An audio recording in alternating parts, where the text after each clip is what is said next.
sekarang berprofesi sebagai pengusaha sekaligus penggiat anti korupsi. Sebelum menjawab pertanyaan, mohon maaf Pak, kami mewakili masyarakat Probolinggo mengucapkan banyak-banyak terima kasih kepada KPK karena KPK berkat kerja keras KPK, masyarakat Probolinggo terlepas dari sihir ketakutan. Mungkin bahasa. Jadi mohon maaf karena memang selama ini menjadi penggiat anti korupsi ternyata jauh lebih berat dibanding jadi pengusaha ataupun seorang ustadz. Karena tujuannya macam-macam dan konsekuensinya bukan hanya penjara melainkan juga nyawa. Jadi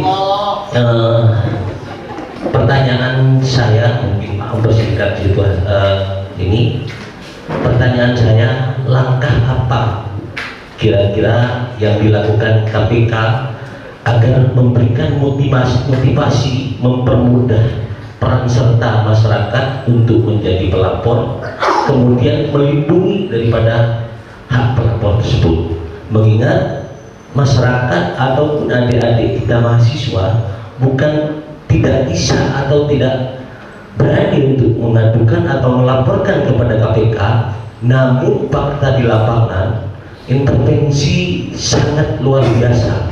Maka tentu perlu langkah-langkah konkret dari KPK agar kemudian masyarakat dan adik-adik mahasiswa juga berani melaporkan, mengingat ada beberapa di daerah intervensinya sangat luar biasa karena tidak sedikit oknum APH dan penegak hukum yang lain menjadi korporasi.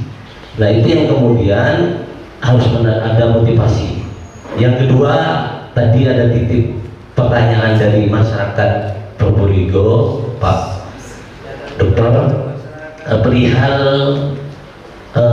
yang menjadi perbincangan di masyarakat hari ini adalah gratifikasi dan PPBU.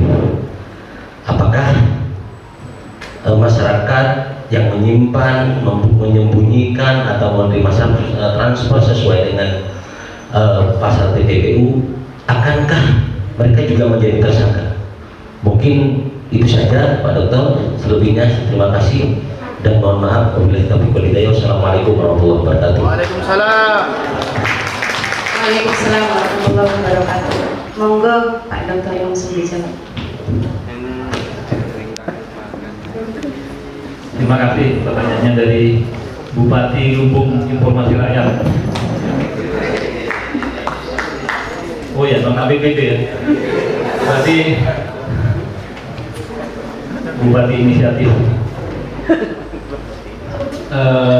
Pertama begini, KPK itu bisa begini, bisa nangkep-nangkep itu tidak karena penciuman dan pendengaran KPK sendiri, tapi semuanya karena partisipasi rakyat yang melaporkan.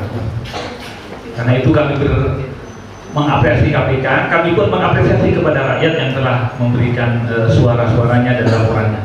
Tanpa itu KPK nggak mungkin, nggak mampu. Itu pertama. Jadi kami pun mengapresiasi kepada partisipasi masyarakat yang telah melaporkan adanya dugaan korupsi dimanapun berada. Kedua, bagaimana berpartisipasi lebih lanjut? Jadi KPK memiliki hotline